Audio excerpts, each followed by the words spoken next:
Hello everyone. आज हम लोग रिमोट सेंसिंग के बारे में बात करेंगे और थोड़ा सा जल्दी में बात करेंगे क्योंकि एग्जाम बस आने ही वाला है। ठीक है, रिमोट सेंसिंग में हम चीज़ें थोड़ा जल्दी देखेंगे। ये थोड़ा सा आपका टेबल ऑफ कंटेंट है कि हम लोग पढ़ेंगे टाइप ऑफ रिमोट सेंसिंग हो गया है ना। Source of energy, active passive, simple सा है। आपका स्पेक्ट्रल रीजन्स के बेसिस पे हो गया और आपका नंबर ऑफ स्पेक्ट्रल बैंड्स के बेसिस पे हो गया। जीआईएस से बहुत क्वेश्चन आने लगे हैं, बहुत इंपॉर्टेंट हो गया है। रेस्टर वेक्टर क्या होता है, स्पेशल और एट्रीब्यूट डेटा क्या है, ये सब हम लोग जल्दी जल्दी ब्रीफ में देखेंगे। ये जो इंपॉर्टेंट लॉज है, अगर इनकी बात करें, आप पिछले 2-3 साल के भी पेपर उठाओगे, आपको लगभग ये सारे लॉज देखने को मिल जाएंगे। आपको या तो ये क्वेश्चन में देखने को मिलेंगे या फिर ऑप्शंस में पक्का देखने को मिलेंगे। सैटेलाइट की बात करें तो जियोसिंक्रोनस और पोलर ऑर्बिटिंग। पोलर ऑर्बिटिंग की अगर हम बात करें तो यही आपकी रिमोट सेंसिंग में यूज होती है। फिर हम लोग ये स्पेशल स्पेक्ट्रल टेम्पोरल पढ़ेंगे, ये भी आपका एग्जाम में पूछा हुआ है, मैच द कॉलम्स में आया हुआ है। बेस मैप, मैप यूनिट्स और फिर ये जो अदर्स चीज़ें। ठीक है, बेस मैप, मैप यूनिट ये सब आपका ओल्ड वाली ISSS में, बाकी आपका थोड़ा बहुत न्यू ISSS में है। थोड़ा सा फास्ट ही चलेंगे आज। सबसे पहले रिमोट सेंसिंग का मतलब सबको पता है कि एक डिस्टेंस से इंफॉर्मेशन को गैदर करना इज रिमोट सेंसिंग। रिमोट मतलब आप कहीं और हो और कहीं और की इंफॉर्मेशन को ले रहे हो, सेंस कर रहे हो, that is your remote sensing. ठीक है, मेन चीज़ यहाँ पे है कि इंफॉर्मेशन जो है इलेक्ट्रोमैग्नेटिक रेडिएशन की थ्रू होती है। ठीक है, एक चीज़ बस ध्यान और रखना है यहाँ पे, इलेक्ट्रोमैग्नेटिक मतलब आपका इलेक्ट्रोमैग्नेटिक क्या हुआ, इलेक्ट्रिक फील्ड है और मैग्नेटिक फील्ड है। इलेक्ट्रिक फील्ड और मैग्नेटिक फील्ड आपस में परपेंडिकुलर एक दूसरे के होते हैं। ठीक है, आपस में क्या होते हैं, परपेंडिकुलर्स होते हैं। इलेक्ट्रिक फील्ड ऐसे, मैग्नेटिक फील्ड ऐसे, इसी को हम बोलते हैं इलेक्ट्रोमैग्नेटिक रेडिएशन, और ये मूव करती है। एक्टिव और पैसिव सिंपल सा है। एक्टिव मतलब खुद का कोई एनर्जी सोर्स है उसका, वहाँ से उसने एनर्जी को रिलीज किया और वो वहाँ से रिफ्लेक्ट होकर वापस आई, उसी को मेजर कर लेगा। इसके एग्जांपल इंपॉर्टेंट है, पूछा हुआ है। ठीक है, तो रेडार और एयरबोर्न लेजर दोनों आपको याद रखने हैं। पैसिव में कुछ नहीं है, जो लाइट ऑलरेडी रिफ्लेक्ट हो रही है, जैसे सन की लाइट है ना, वो ऑलरेडी रिफ्लेक्ट हो रही है, उसी को ये मेजर करेगा, उसी से आइडिया लगा लेगा। ठीक है, देखो टाइप ऑफ रिमोट सेंसिंग की बात करें, एक तो हमारा एक्टिव और पैसिव हो गया। दूसरा अगर हम बात करें स्पेक्ट्रल रीजन्स, स्पेक्ट्रल रीजन्स मतलब जो हम लोग लाइट के स्पेक्ट्रम की बात करते हैं ना, जहाँ पे आपका विजिबल आ गया, इंफ्रारेड आ गया, यूवी लाइट आ गई, तो वो जो हम वेवलेंथ की बात करते हैं वही आपका क्या हुआ, स्पेक्ट्रल रीजन्स। तो यहाँ पे उसी की बात हो रही है। अगर हम विजिबल और रिफ्लेक्टिव इंफ्रारेड रीजन्स में देखेंगे, मतलब जो आपका विजिबल हुआ और जो इंफ्रारेड का कुछ पार्ट है इंफ्रारेड रीजन्स का, अगर आपका एनर्जी सोर्स, अगर आपका हम लोग उस स्पेक्ट्रल रीजन पे वर्क कर रहे हैं तो आ गया विजिबल और रिफ्लेक्टिव में। ठीक है, एनर्जी सोर्स यहाँ पे क्या है, आपका सन है। ठीक है, सन की रे जो रिफ्लेक्ट होकर आ रही है, ये यहाँ पे ये मेन एनर्जी सोर्स है। इंपॉर्टेंट है कि सन की जो पीक वेवलेंथ है आपकी 0.5 माइक्रोमीटर है और इसकी स्पेक्ट्रल लेंथ 0.4 से लेकर 3 माइक्रोमीटर तक है ना। क्योंकि देखो विजिबल का हमें पता है 0.4 से 0.7 होता है, तो विजिबल के साथ साथ थोड़ा सा इंफ्रारेड भी आ गया, तो इसलिए 0.4 से लेकर 3 माइक्रोमीटर तक इसकी रेंज है। ठीक, थर्मल इंफ्रारेड की बात करें तो जो इंफ्रारेड से थोड़ा सा और ऊपर जाएंगे तो थर्मल इंफ्रारेड मतलब हर ऑब्जेक्ट कुछ ना कुछ रेडिएशन को एमिट करता है। हमारी बॉडी भी कुछ ना कुछ रेडिएशन को एमिट करता है, ये उसी को मेजर करता है। ठीक है, तो ऑब्जेक्ट जो रेडिएशन एमिट करता है उसी को मेजर करता है, क्या, थर्मल इंफ्रारेड रिमोट सेंसिंग। और इसकी जो पीक वेवलेंथ है 10 माइक्रोमीटर तक चली जाती है। ठीक है, तो 3 to 14 माइक्रोमीटर तक ये मेजर कर सकता है। माइक्रोवेव रिमोट सेंसिंग की बात करें तो इसमें फिर से एक्टिव एंड पैसिव आ गया। सेम चीज़ है, अगर वो खुद के सोर्स से रेडिएशन को रिलीज करेगा, वापस जो बैक स्कैटरिंग होगी उसको मेजर करता है, तो एक्टिव। पैसिव मतलब आपकी जो ऑलरेडी माइक्रोवेव रिलीज हो रही है उसी को सीधा सीधा मेजर कर लेगा। ठीक है, वो हो गया आपका क्या, पैसिव। इसकी रेंज देखो काफ़ी ज़्यादा है, 0.1 से लेके 100 सेंटीमीटर्स तक। ठीक, तो आपका स्पेक्ट्रल रीजन्स पे हो गया। ये आपका बहुत इंपॉर्टेंट है कि नंबर ऑफ स्पेक्ट्रल बैंड्स पे, मल्टी स्पेक्ट्रल और हाइपर स्पेक्ट्रल। मल्टी स्पेक्ट्रल का मतलब 1 से ज़्यादा बैंड, 1 से ज़्यादा बैंड, 2 और मोर। हाइपर का मतलब बहुत ज़्यादा बैंड्स। ठीक है, तो मल्टी बैंड्स में क्या है, देखो इसको देखेंगे, इसमें आपके 3 से लेके 10 बैंड्स तक यूज होते हैं ना, 3 से लेके 10 बैंड्स तक यूज होते हैं। और हाइपर में आपके बहुत सारे बैंड यूज होते हैं, 200 बैंड। थोड़ा सा समझ लेंगे इसको। ठीक, एग्जाम्पल इसके बहुत इंपॉर्टेंट है क्योंकि आपकी कई सारी रिमोट सेंसिंग सैटेलाइट आपकी मल्टी स्पेक्ट्रल में आती है। आपको जो ज़्यादा यूज होता है वो मल्टी स्पेक्ट्रल यूज होता है, क्योंकि मल्टी स्पेक्ट्रल को यूज करना थोड़ा सा सिंपल है। हाइपर स्पेक्ट्रल की एक्यूरेसी ज़्यादा है, ज़्यादा डिटेल में आपको चीज़ें बताएगा, मगर हाइपो स्पेक्ट्रल थोड़ा सा कॉम्प्लेक्स है, इसलिए आपका मल्टी स्पेक्ट्रल ज़्यादा यूज होता है। ठीक, एग्जाम्पल इसके सारे इंपॉर्टेंट है। आपका IRS हुआ, इंडियन रिमोट सेंसिंग सैटेलाइट। ठीक है, आपका लैंडसेट हुआ और आपका स्पॉट हुआ। इसके एग्जाम्पल भी इंपॉर्टेंट है। हाइपरियन हुआ आपका एवरेज हुआ, एवरेज की फुल फॉर्म भी इंपॉर्टेंट है, ठीक। तो आपका हाइपरियन है, ये जो एक सेंसर है, मतलब इस हाइपर स्पेक्ट्रल रिमोट सेंसिंग ना, कई सारे बैंड्स को ये सेंसर जो है मेजर करेगा। क्या हाइपरियन और आपका जो एवरेज है इसकी फुल फॉर्म भी आपको देखनी है, ठीक है। नीचे नोट में यही लिखा है कि पैसिव मल्टी स्पेक्ट्रल सैटेलाइट, मतलब मल्टी स्पेक्ट्रल का रिमोट सेंसिंग में ज़्यादा यूज किया जा रहा है, ठीक है, ऑप्टिकल और रिफ्लेक्टिव इंफ्रारेड रीजन्स में। तो ये देखो मल्टी स्पेक्ट्रल की बात करें ना, तो इन्होंने क्या किया है, विजिबल के कुछ बैंड लिए हुए हैं। जैसे मान लो आप रेड लाइट का एक बैंड ले लिया, ग्रीन का ले लिया हमने, ब्लू लाइट की वेवलेंथ का एक बैंड ले लिया, और हमने इंफ्रारेड, और हमने थोड़ा सा पीछे इंफ्रारेड की तरफ एक बैंड ले लिया। तो मल्टी स्पेक्ट्रल में क्या हुआ, चार बैंड के आसपास आ गए, 3 to 10 बैंड से 4 बैंड्स ले लिए। हाइपर स्पेक्ट्रल की बात करें तो वहाँ पे बैंड्स बहुत नैरो होते हैं, बहुत स्पेसिफिक, बहुत सारे बैंड, जितने में यहाँ पे ये एक बैंड ले रहा है इतने में ये कई सारे बैंड्स ले लेता है। तो हाइपर स्पेक्ट्रल में नैरो बैंड्स होते हैं और इन्फॉर्मेशन ज़्यादा एक्यूरेट बताते हैं, मगर थोड़ा सा डिफिकल्ट होता है उसको एनालाइज करना, ठीक है। तो ये आपका multi spectral and hyper spectral. Geographic information system आपका काफ़ी काफ़ी काफ़ी इंपॉर्टेंट है। सबसे पहली चीज़ तो इसकी फुल फॉर्म ही इंपॉर्टेंट है। दूसरी चीज़ जो डेफिनेशन लिखी है आप देखना, मेन चीज़ है कि ये स्पेशल डेटा का एनालिसिस करता है, ठीक है। स्पेशल अब आपको इंपॉर्टेंट वर्ड है, याद रखना है, ठीक। स्पेशल का मतलब हुआ जो आपका जियोग्राफिक लोकेशन के साथ डेटा एसोसिएटेड या जियोग्राफिक लोकेशन के बारे में कुछ बता रहा है, वो डेटा आपका हो गया स्पेशल डेटा, है ना। जैसे आपका कोई बिल्डिंग है तो उसका साइज कितना है, उसकी लोकेशन क्या है, तो ये सब जो जियोग्राफिकल लोकेशन से आपका डेटा रिलेटेड हुआ वो हो गया आपका क्या, स्पेशल डेटा, ठीक है। और आपका दूसरा एट्रीब्यूट डेटा है। एट्रीब्यूट क्या हुआ, वही जो आपका स्पेशल डेटा है उसके बारे में थोड़ी सी और कैरेक्टरिस्टिक्स को बताएगा। ये भी आपको ध्यान में रखना है कि स्पेशल डेटा जो है आपका लाइंस पॉलीगॉन्स इस फॉर्म में दिखता है ना। पॉलीगॉन्स मतलब ऊपर नीचे ऐसे डायग्राम्स, ये हम थोड़ा सा आगे भी देखेंगे पॉलीगॉन्स का ना। अच्छा आगे क्या, यहीं पे आ गया, ठीक है। तो ये भी आपको ध्यान रखना है कि आपका जो स्पेशल डेटा है उसको हम लाइन्स और पॉलीगॉन्स की फॉर्म में रिप्रेजेंट करते हैं, और जो एट्रीब्यूट डेटा है वो टेबल्स की फॉर्म में स्टोर होता है, ठीक है। फिर ये आपका जीआईएस डेटा मॉडल्स, इसमें क्या आ गया, मतलब जो एक्चुअल में जियोग्राफिक डेटा है उसका एक कंप्यूटराइज रिप्रेजेंटेशन, उसको थोड़ा सा कंप्यूटराइज फॉर्म में कर दिया ताकि एनालिसिस वगैरह थोड़ा सा ईजी हो जाए, हमारे स्टोरेज वगैरह थोड़ा सा आसान हो जाए, ठीक है। तो इसमें आपके दो आते हैं, रेस्टार एंड वेक्टर। रेस्टर में क्या होता है आपका, जैसे स्प्रेडशीट होता है ना, एमएस एक्सेल में स्प्रेडशीट होता है, ऐसे कॉलम्स बने होते हैं, ठीक, ऐसे कॉलम्स बने होते हैं। तो रेस्टर में भी आपका इसी तरीके से कॉलम्स बने होते हैं, ठीक है। वही ग्रिड्स ऑफ सेल्स, या फिर इसी को हम बोल देते हैं पिक्सल। हर एक सेल में कोई एक पर्टिकुलर वैल्यूज दी जाती है, ये आपकी जियोग्राफिक लोकेशन की इंफॉर्मेशन यहाँ पे स्टोर होती है, उसके बारे में बताता है। रेस्टर आपका सिंपल है और इसकी एनालिसिस करना भी आसान है, बस इसके साथ थोड़ा सा ये है कि बहुत ज़्यादा स्टोरेज लेता है, बहुत ज़्यादा स्टोरेज लेता है।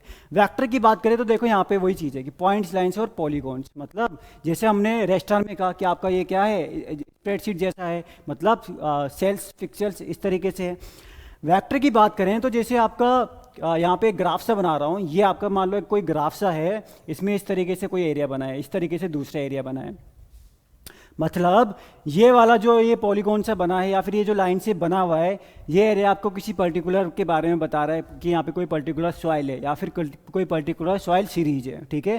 तो दूसरी वाली जो लाइन है उसके अंदर कोई दूसरी सॉइल सीरीज या दूसरा और कुछ हो सकता है। तो इस तरीके से आपको बताता है कौन, वेक्टर, बस इसकी एनालिसिस थोड़ा सा डिफरेंट होती है, ठीक है। तो ये जो लाइन्स बन रही है यही डेलिनिएट करती है बाउंड्रीज को। डेलिनिएट मतलब एक्यूरेटली डिस्क्राइब करती है कि ये बाउंड्री के अंदर आपकी क्या चीज़ है जियोग्राफिक में और ये इसके अंदर क्या चीज़ है।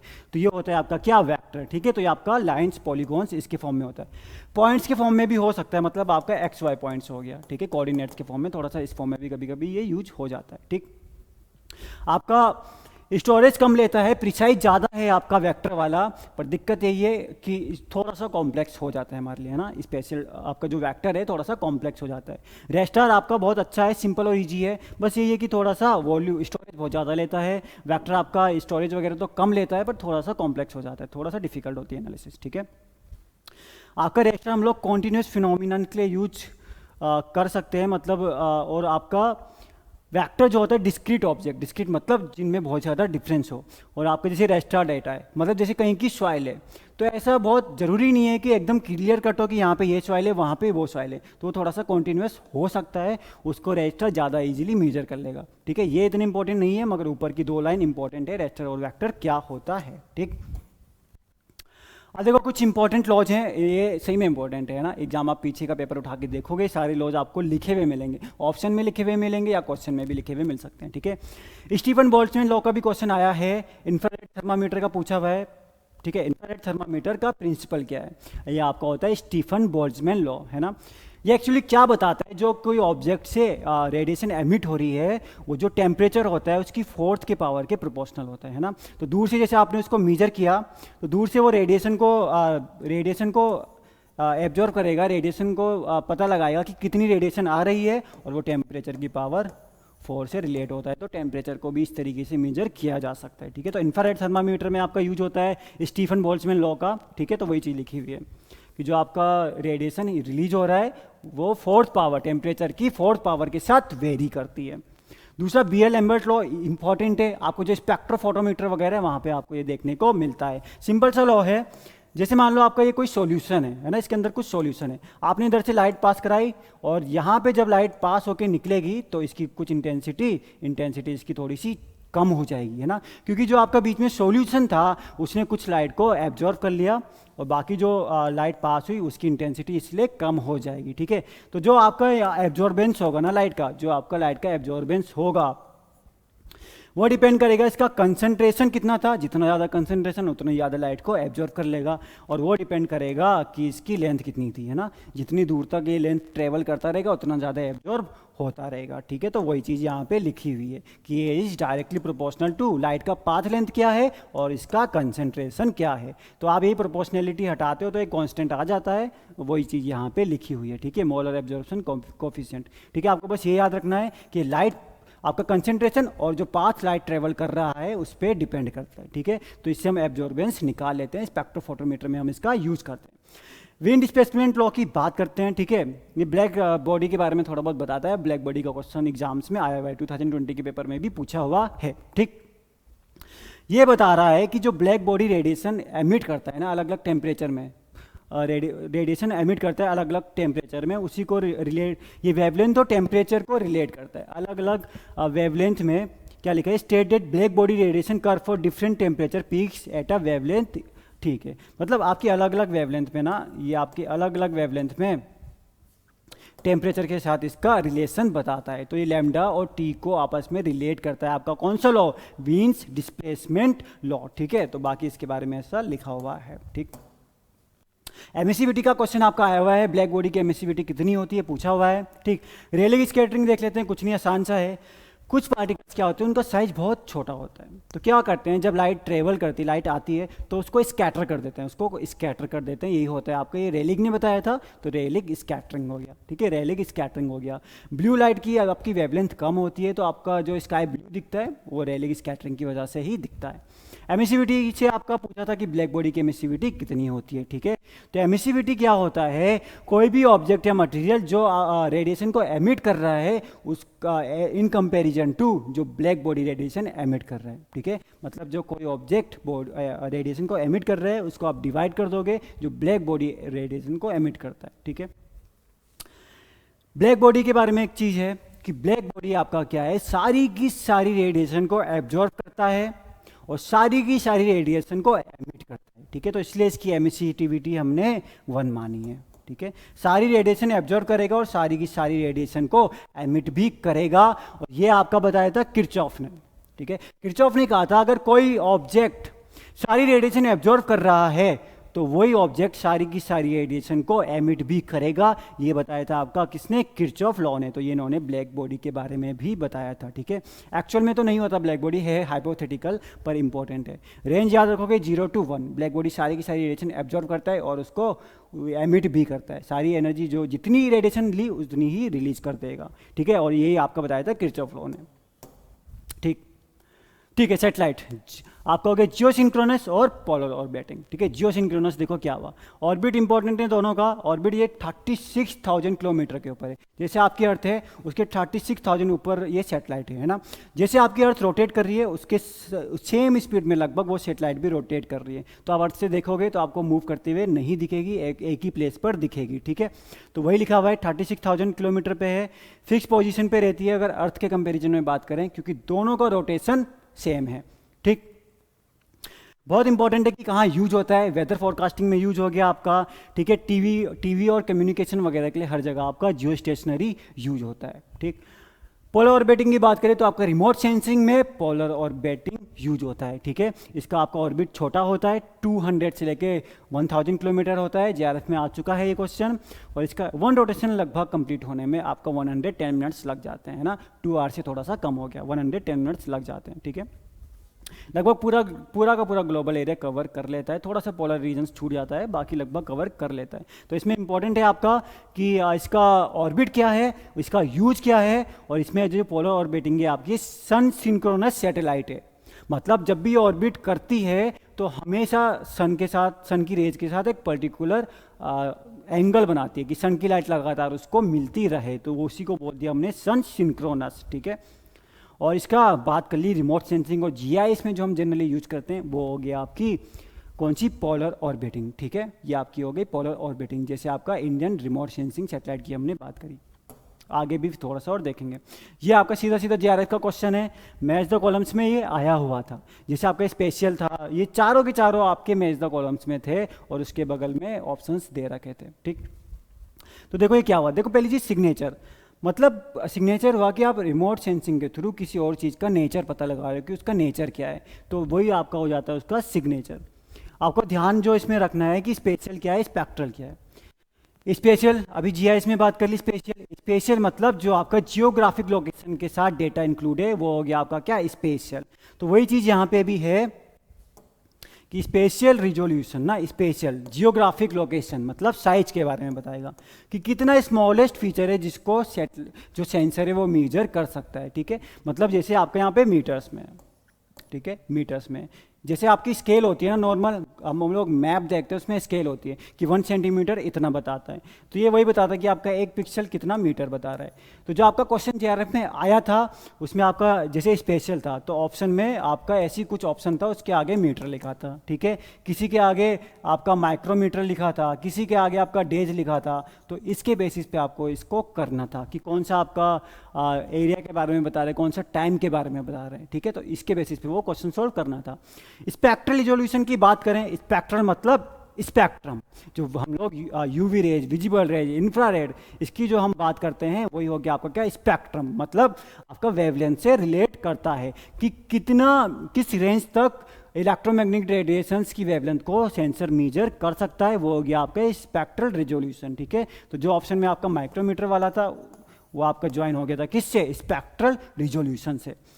टेम्पोरल की बात करें तो सीधा सीधा टेम्पोरल से टाइम याद करना, जो दो ऑब्जर्वेशन के बीच में जो टाइम पीरियड है ना वही होता है टेम्पोरल, है ना। एक फोटो आज खींची, एक फोटो 2 दिन बाद खींची, तो जो बीच में टाइम पीरियड है डेट इज योर टेम्पोरल, ठीक है। तो वही चीज़ है, refers to time between images, ठीक है। तो एक ऑप्शन था 22 डेज करके, तो यहाँ पे टाइम बता रहे हैं ना आपको डेज में, तो ये आपका टेम्पोरल का ऑप्शन था।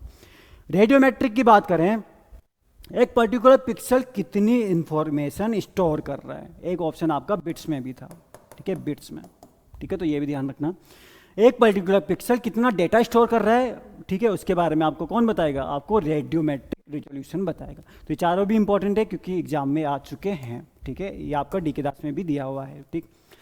अभी आपका पुरानी वाली IEEE से जल्दी से देख लेते हैं। सॉइल सर्वे आपका क्या हुआ, सॉइल सर्वे तो ठीक है, सिस्टमेटिक एग्जामिनेशन है, जो हमारा नॉर्मल सर्वे होता है तो सॉइल में वही सर्वे कर देंगे, सॉइल सर्वे हो गया। इंपॉर्टेंट आपका सिंगल पर्पज और स्टैंडर्ड सॉइल सर्वे। सिंगल में मतलब कोई एक पर्टिकुलर हमारा स्पेसिफिक पर्पज होगा ना, जैसे कौन सी क्रॉप सूटेबल रहेगी, ठीक है, सॉइल इरोजन बचाना है, फर्टिलिटी करना है, मतलब कोई एक सिंगल पर्पज होगा। स्टैंडर्ड में आपके कई सारे पर्पज होंगे, है ना, कई सारे पर्पज होंगे और कई सारे पर्पज होंगे। मतलब आपको क्रॉप सूटेबिलिटी भी देखनी है, साथ में सॉइल की फर्टिलिटी भी देखनी है, इरोजन भी देखनी है, तो कई सारी चीज़ें अगर आप एक साथ लेके चलते हो तो वही हो गया आपका स्टैंडर्ड, ठीक है। इसमें ऐसा कुछ खास नहीं है आपका सिंगल और स्टैंडर्ड में। बेस मैप आपका क्या हुआ, बेस मैप मतलब ये आपकी बेसिक इन्फॉर्मेशन को कंटेंट रखता है, बाद में हम लोग जब थोड़े और अच्छे और एडवांस मैप बनाते हैं तो ये उसका एज अ बेस काम करता है, ठीक है। तो ये वहाँ पे आपका हेल्प करता है, तो ये बेस मैप है। 3 टाइप के आपके, कैडेस्ट्रल, टोपोग्राफिकल और एरियल।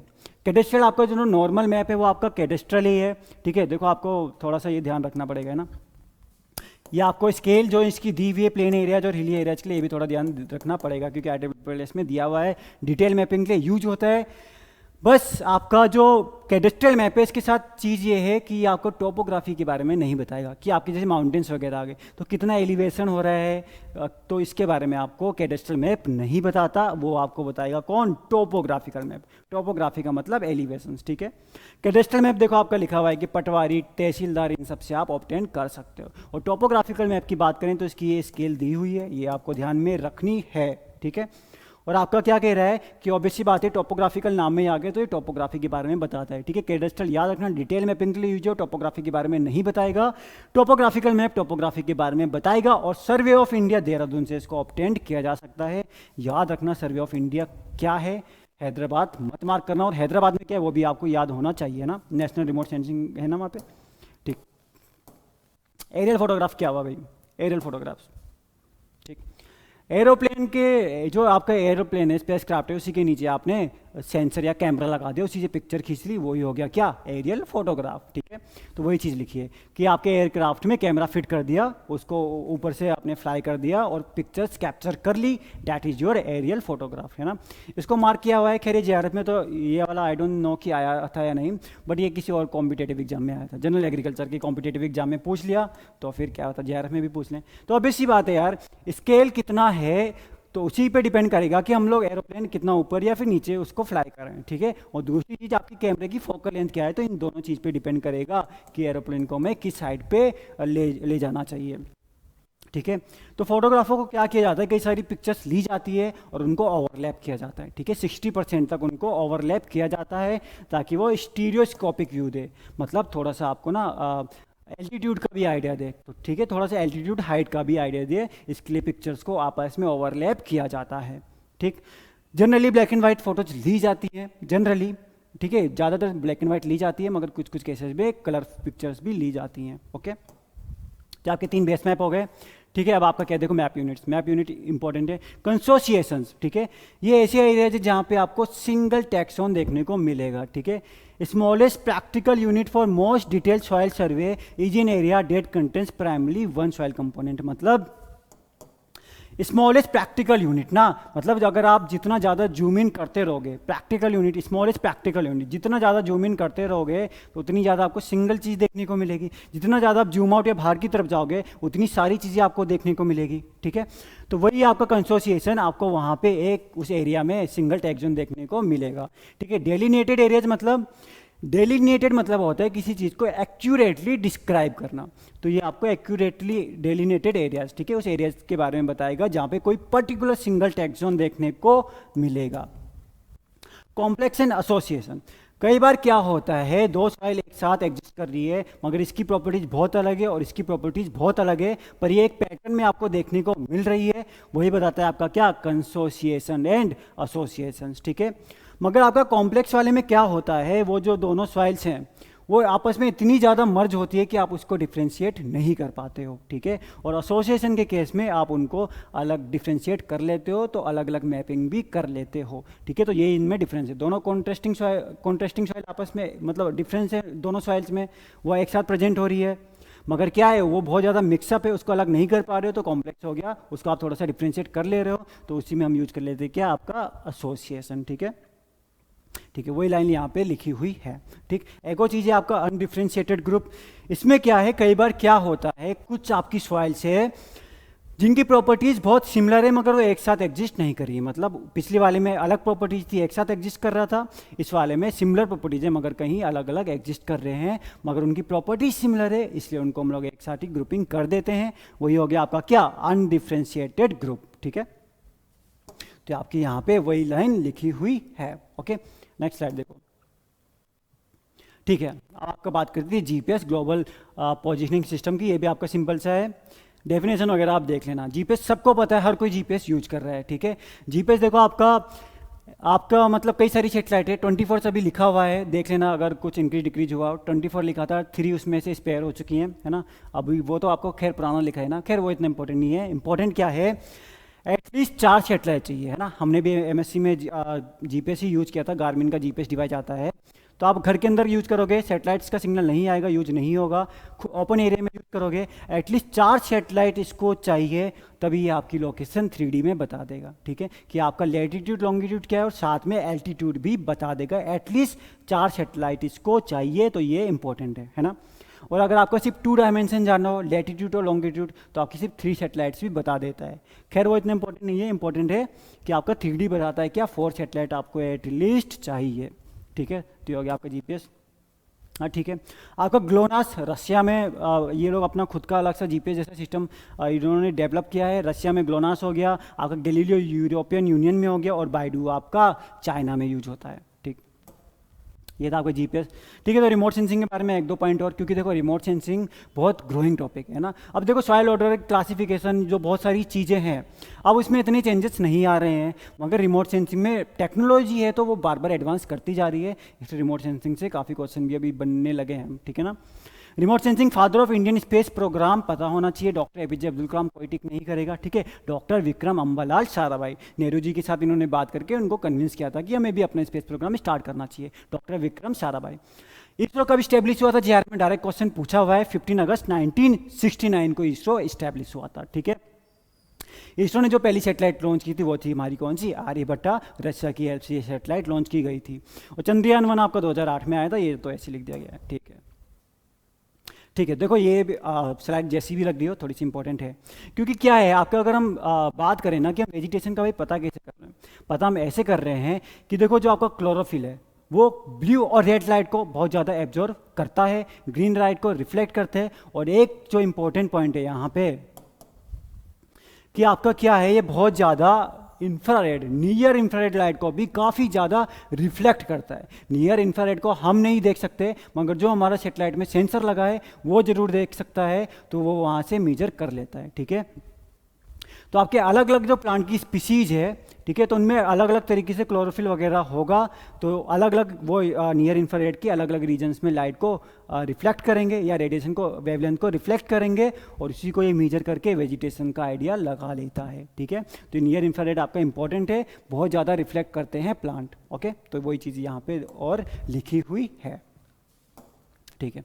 तो अब देखो आपका ये भी आपका आजकल पूछने जाने लगा है, एनडीवीआई, ठीक है, normalized difference vegetation index, okay. तो ये देखो आपका क्या है, ब्लू लाइट और रेड लाइट आपका एब्जॉर्ब जरूर करता है प्लांट, मगर ब्लू लाइट के साथ प्रॉब्लम पता क्या है, जैसे हमने स्काई रेलिंग स्कैटरिंग की बात की, स्काई में क्या हो रहा है, ब्लू लाइट की स्कैटरिंग बहुत ज़्यादा होती है, ठीक है। रेड लाइट आपका एब्जॉर्ब हो जाता है, ब्लू लाइट की स्कैटरिंग बहुत ज़्यादा होती है, इसलिए कई सारे सेंसर्स में ब्लू लाइट का यूज नहीं किया जाता है। तो ये आपका क्या करता है, नियर इंफ्रारेड, अभी हमने बोला प्लांट बहुत ज़्यादा रिफ्लेक्ट करता है, और रेड जो प्लांट बहुत ज़्यादा एब्जॉर्ब करता है, तो उसी का डिफरेंस लिया और उसी का सम को डिवाइड कर दिया, यही हो गया आपका एनडीवीआई। ये थोड़ा सा आपको वेजिटेशन का इंडेक्स आइडिया दे देता है। रेंज बहुत इंपॉर्टेंट है इसकी, -1 से लेके +1, ठीक है, -1 से लेके +1। +1 मतलब वेजिटेशन आपका हेल्दी है, अच्छा है, या फिर वेजिटेशन ज़्यादा देखने को मिल रहा है। अगर आपका -1 की तरफ आएगा तो आपको थोड़ा वाटर ज़्यादा देखने को मिल रहा है, और अगर 0 की तरफ आएगा तो थोड़ा सा अर्बन एरिया आ गया, ये आपको ये बता सकता है। ट्रांसफॉर्म एनडीवीआई आपका जीआरएफ का पूछा हुआ क्वेश्चन है। ट्रांसफॉर्म एनडीवीआई कुछ नहीं है, देखो एनडीवीआई है, उसी को थोड़ा सा सिंपल करने के लिए ट्रांसफॉर्म एनडीवीआई को यूज कर लिया, स्क्वायर रूट ऑफ 0.5 प्लस एनडीवीआई। ये आपका जीआरएफ में पूछा हुआ है कि ट्रांसफॉर्म एनडीवीआई क्या होता है, ठीक है। तो बस यही चीज़ है यहाँ पे। एक कुछ चीज़ आपका ये भी आपको जीआरएफ में पूछा हुआ है का मतलब पिछले के 2 सालों में 3 सालों में ही पूछा हुआ है ना। ग्रीननेस वेजिटेशन इंडेक्स, तो ये जो ग्रीन है ना, ये आपका पूछा हुआ था कि कौन कौन से आपके जो स्पेक्ट्रल बैंड से आपके ग्रीननेस वेजिटेशन इंडेक्स में आते हैं, ठीक है। तो रेड ग्रीन ऑब्वियस सी बात है आपका, रेड ग्रीन ब्लू, ठीक है। ब्लू चलो ज़्यादातर सेंसस में यूज नहीं होता, मगर आपको यहाँ पे ब्लू बैंड भी देखने को मिलेगा। ये तीनों हमारे प्राइमरी कलर से कौन से, रेड ग्रीन और ब्लू, और साथ में हमने नियर इंफ्रारेड भी यूज कर लिया, ठीक है। तो ये हो गया आपका ग्रीननेस वेजिटेशन इंडेक्स। और ज़्यादा होगा वेजिटेशन अच्छा होगा, और कम होगा तो वेजिटेशन आपका थोड़ा सा कम हेल्दी होगा। IRS इसलिए इंपॉर्टेंट है क्योंकि भाई इंडिया की रिमोट सेंसिंग सैटेलाइट है ना, इंडिया रिमोट सेंसिंग सैटेलाइट सबसे पहले जो लॉन्च हुई थी वो थी आपकी IRS-1 1988 में, IRS-1A इंपॉर्टेंट है। दूसरा एप्लीकेशन देख लेना कि कहाँ का क्या यूज हो रहा है, आपकी मर्जी। पर इसमें जो कैमराज लगे हैं ना वो लिस्ट 1 एंड लिस्ट 2 लगे हैं ना, लिस्ट 1 एंड लिस्ट 2 लगे हैं। Linear imaging self scanning sensor, तो ये आपके IRS में सेंसर्स लगे हुए थे। एग्जाम्पल हम पहले देख चुके हैं कि ये आपका मल्टी स्पेक्ट्रल में आता है और ये आपका पोलर ऑर्बिटिंग होगा, ऑब्वियस सी बात है। तो अगर इसका ऑर्बिट पूछा जाए, जो पूछा गया था, तो आपको 200 से लेके 1000 किलोमीटर के अराउंड ही होगा, ठीक है, क्योंकि ये पोलर ऑर्बिटिंग है जो हम देख चुके हैं। ठीक है, ये तो चलो 2 लाइन लिख दी कि जो आपकी सैटेलाइट से फोटोग्राफ होती है ना वो आपकी डिजिटल इमेज होती है। जैसे हम लोग कैमरे से खींचते हैं ना डिजिटल इमेज, पिक्सल्स होते हैं इसमें छोटे छोटे से, तो वही होता है आपका किसमें, सैटेलाइट इमेज में ना, छोटे छोटे से ऐसे पिक्सल्स होते हैं, छोटे छोटे से। कहाँ गया ठीक है, बस 1-2 स्लाइड और बची है। छोटे छोटे से ऐसे पिक्सल होते हैं, जैसे नॉर्मल हमारा उसमें होता है डिजिटल कैमरा जो लेते हैं उसको जूम इन करोगे तो पिक्सल दिखने लगते हैं, वही चीज़ है इसमें, ठीक है। ठीक है, हाँ, तो यही था। और जो एरियल फोटोग्राफ है वो आपकी एनालॉग इमेज है, ठीक। याद रखना है ना, मैंने बहुत ज़्यादा चीज़ें इंक्लूड नहीं की है, इंपॉर्टेंट चीज़ें ही रखने की कोशिश करी है। Land degradation and problematic soil, ये भी आपका IEEE में दिया था, इसलिए मैंने यहाँ पे मेंशन किया है, ठीक है। इसको कोई बहुत ज़्यादा ऐसा नहीं है कि पूरा डीप में देख लेंगे, क्योंकि अभी तो हमें रिसर्च करनी नहीं है और टाइम भी कम है ना। ये सब आपका IEEE में ये वाला पार्ट तो ऐसे लिखा था, ठीक। ग्लाडा आपका हो गया global assessment of land degradation, ठीक है। लैंड डिग्रेडेशन का आइडिया आपको दे देता है, हॉट स्पॉट मतलब कहाँ पे ज़्यादा चांस है लैंड डिग्रेडेशन होने का। रेडार आपका सोल्ट अफेक्टेड सॉइल की मैपिंग के काम आ सकता है ना रेडार, ठीक है। रेडार वगैरह की सब डेफिनेशन भी देख के जाना, रेडार की, लेजर की, NDVI की, ठीक है, ये सब देख के जाना।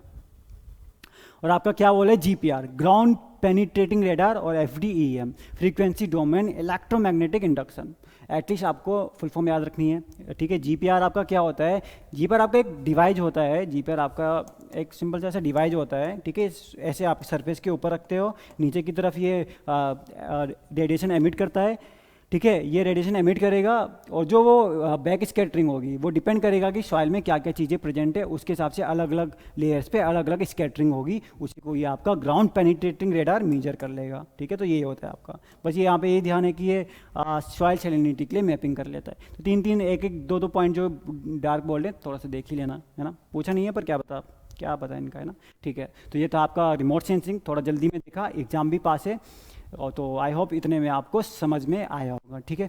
Thank you guys, I hope कि इतने में समझ में आया होगा और आपका एग्जाम है। All the best for your exam, good night.